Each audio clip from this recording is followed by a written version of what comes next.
2005년 9월 25일 오전 10시경 당시 중국 스촨성에는 주말부터 폭우가 쏟아져 많은 사람들이 집에 머물고 있었는데 이때 한 할머니가 쓰레기를 버리기 위해 문을 열고 나옵니다. 할머니가 쓰레기를 들고 1층으로 내려갔을 때 그때 눈앞 복도에 보인 골판지 상자 하나.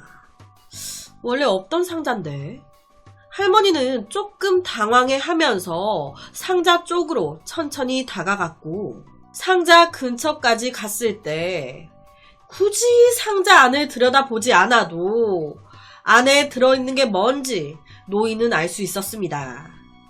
상자 겉면에 흥건하게 묻어있는 피. 너무 놀란 노인은 바로 경찰에 신고를 하게 됩니다. 바로 현지 경찰이 출동했고 1층에서 파란색 우비로 덮인 골판지 상자를 발견.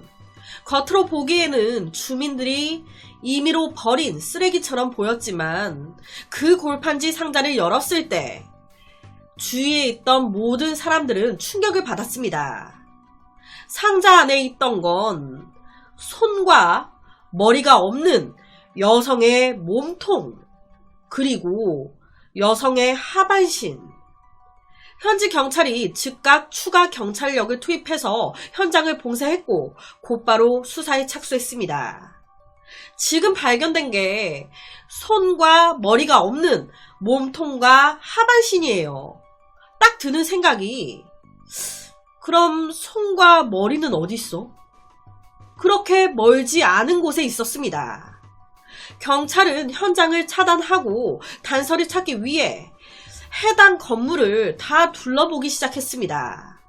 그리고 이번에는 그 건물의 4층과 5층 사이에서 또 다른 상자가 발견됩니다. 와, 설마가 사람 잡는다고 역시나 그 안에는 사람의 머리와 여성 시계를 차고 있는 손이.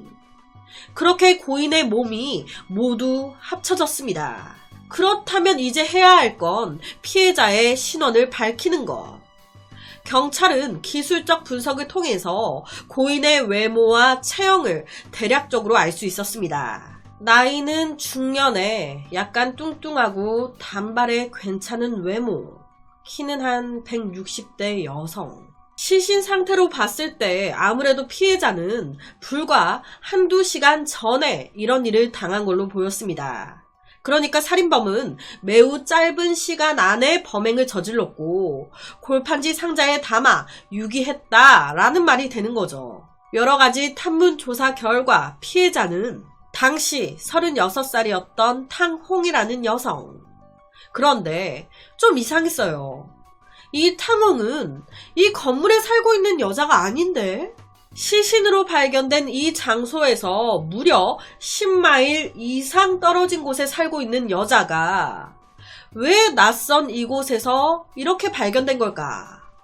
경찰은 바로 이 탕홍의 남편을 찾아갔습니다. 그리고 이 남편과 대화를 하는 동안 경찰은 죽은 탕홍에게 내연남이 있었다는 걸 알게 됩니다. 그 내연남의 이름은 류용. 가명이에요. 류용. 그런데 이 류용이 탕홍이 죽은 채 발견된 그 건물 제일 꼭대기층 6층에 살고 있네? 여자는 1층에서 토막 난 채 발견됐는데 그 여자의 내연남이 그 건물 6층에 산다? 이거는 뭐... 경찰은 바로 류용의 집을 수색하기 시작했습니다.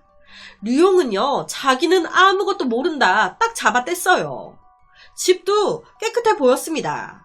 하지만 혈흔, 루미놀 반응 검사를 딱 했더니 깨끗하긴 개뿔. 류용 집 안이 완전 피범벅인데 혈흔 반응이 엄청 나온 거예요. 더 이상 발뺌할 수가 없었습니다. 그렇다면 류용은 왜 내연녀였던 탕홍을 이렇게 잔인하게 죽인 걸까? 탕홍이 헤어지자고 해서? 이별살인 뭐 이런 걸까요? 이 사건이요, 정말 기가 막힙니다. 탕홍과 류용의 인연은 2년 전인 2003년도로 거슬러 올라갑니다. 두 사람은요, 마작, 도박을 하면서 만났어요. 탕홍은 당시 34살이었는데 나이대에 비해 이뻐. 그렇게 두 사람이 급속도로 가까워진 거예요. 그런데 문제는 이때 이 탕홍은요, 남편이 있었고요. 그 남편과의 사이에서 아이까지 있었습니다. 이뿐이게요, 이 류용 또한 아내가 있었습니다. 그러니까 둘 다 결혼한 유부남, 유부녀. 둘 다 결혼한 지 10년이 넘어가는 사람들이었어요. 류용 같은 경우는 자동차 딜러 일을 하고 있었는데 이 아내는 1년 내내 타 지역에서 일하는 사람이었습니다. 그러니까 약간 주말 부부같이 지낸 거예요. 주말 부부. 거기다 탕홍은 남편과의 사이에서 아이가 있었지만 이 류용은 아기가 없었어요. 왜냐? 아내가 불임이었거든요. 불임. 원래 불임은 아니었고 한번 류용의 아이를 임신했었는데 결혼하기 전이었던 거예요. 그래서 아이를 지은 겁니다. 낙태 수술을 한번 했는데 그게 잘못되면서 평생 불임이 돼버린 거예요. 류용 입장에서는 아내는 거의 집에 없지, 아이도 없지, 혼자 지내다 보니 다가오는 탕홍을 거부할 수 없었고 그렇게 두 사람은 미친 듯이 빠져들기 시작합니다. 그리고 한 1년 정도 지났을 때 걸려요. 누구한테? 탕홍 남편한테. 바람나면 아무리 지가 숨긴다고 해도 행동 자체에서 티가 납니다. 이 남편 가만히 있겠습니까? 바로 칼 들고 이 류용 죽여버리겠다고. 그 새끼 어디 사냐고. 아내 탕홍을 막 때리고 난리가 난 거죠. 이 남편은요, 아내 탕홍한테 각서까지 쓰라고 합니다. 다른 남자들과 접촉 끊겠다, 연락 안 하겠다, 바람 안 피겠다, 써라. 그런데요, 이런 남편의 행동에 류용과 탕홍의 관계는요, 오히려 더 깊어집니다. 하지 말라 하면 더 하고 싶어지는 청개구리 심보처럼. 류용은 바람난 게 걸렸다는 탕홍의 말에 우리 탕홍 괜찮나? 남편한테 맞는 거 아니야? 더 걱정하게 되고 탕홍도 남편이 힘들게 하니까 더 류용을 찾게 되고 탕홍이 류용의 집을 찾는 횟수가 늘어난 거예요. 그러던 어느 날 류용은 탕홍에게 자신의 이런저런 힘듦과 속마음을 얘기하게 됩니다. 참 나도 나이가 들어가고 아기가 있으면 참 좋겠다 싶은데 사실 내 아내가 임신을 못해. 그러니까 내 인생에 자식이 있겠나. 그런데 이 얘기를 들은 탕홍이 이렇게 말합니다. 남자는 자신의 아이 없인 살 수 없어.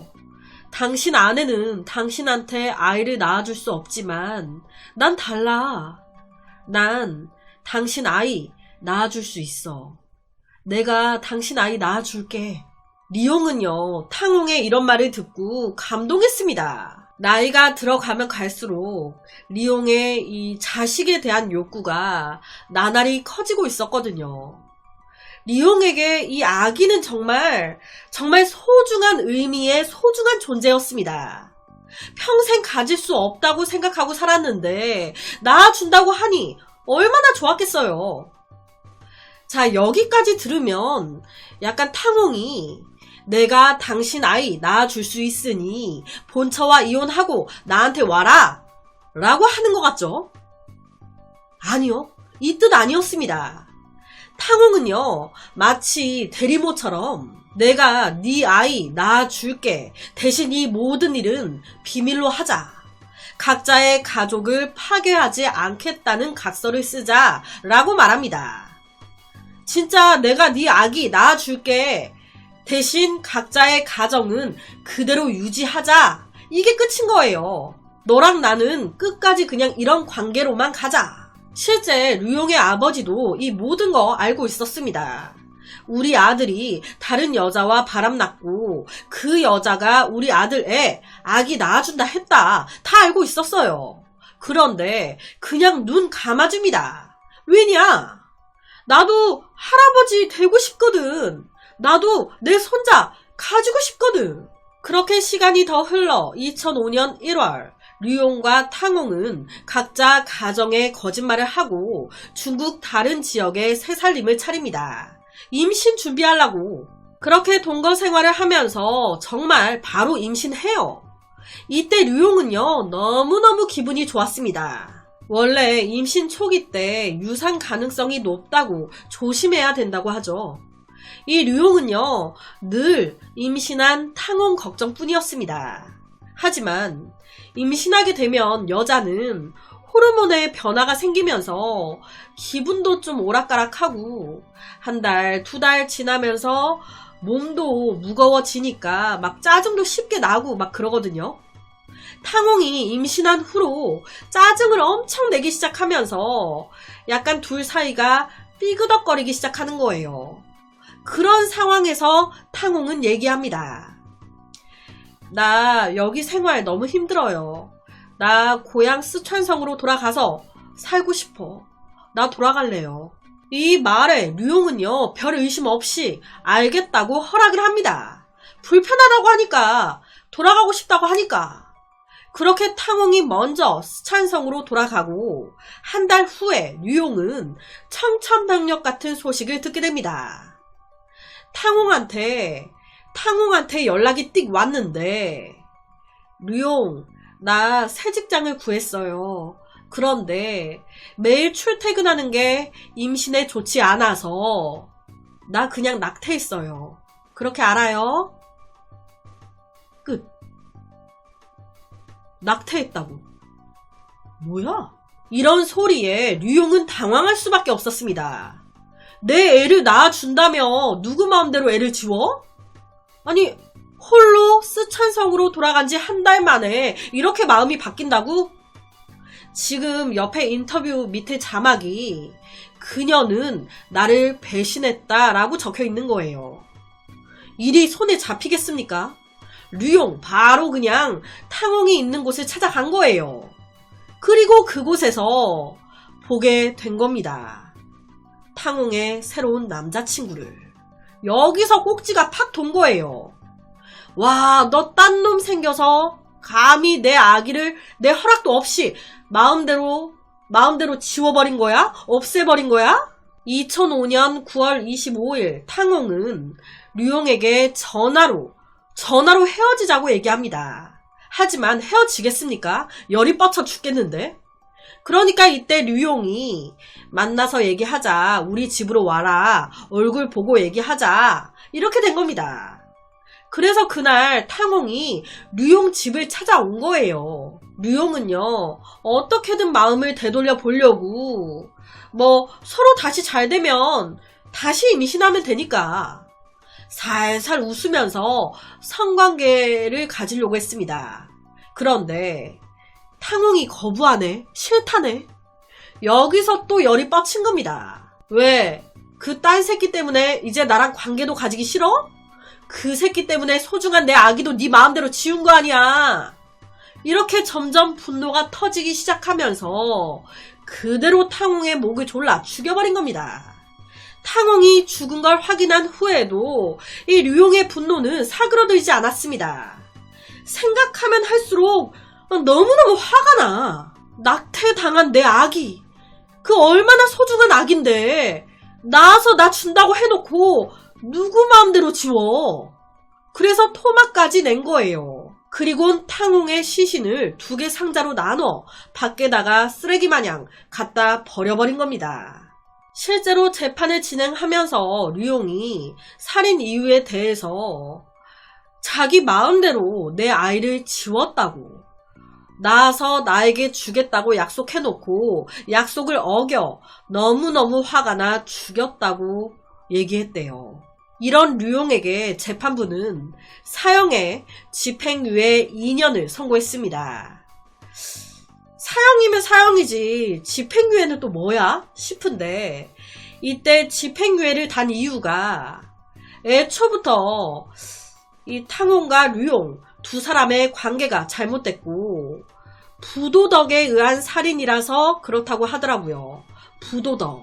죽은 피해자도 잘못이 있네. 죽을 죄를 지었네. 무슨 대리모도 아니고 이게 뭐냐. 아이를 사고 파는 것도 아니고. 죽은 아기도 너무 안 됐지만 제가 앞서 그랬잖아요. 탕홍. 본 남편이 있었고 그 남편과의 사이에서 2명의 자식이 또 있었어요. 그 자식들은 또 무슨 죄입니까? 한순간에 엄마를 잃은 건데. 참, 그래서 오늘은 외도도 안 되고 대리모로 아이를 낳는 것도 더더욱 안 되는데 자기 멋대로 하겠다고 고집 부리며 살다가 이런 화를 당한 가해자나 피해자나 정말 할 말이 없는 두 가정이 완전히 파탄나버린 한 살인사건을 가지고 왔습니다.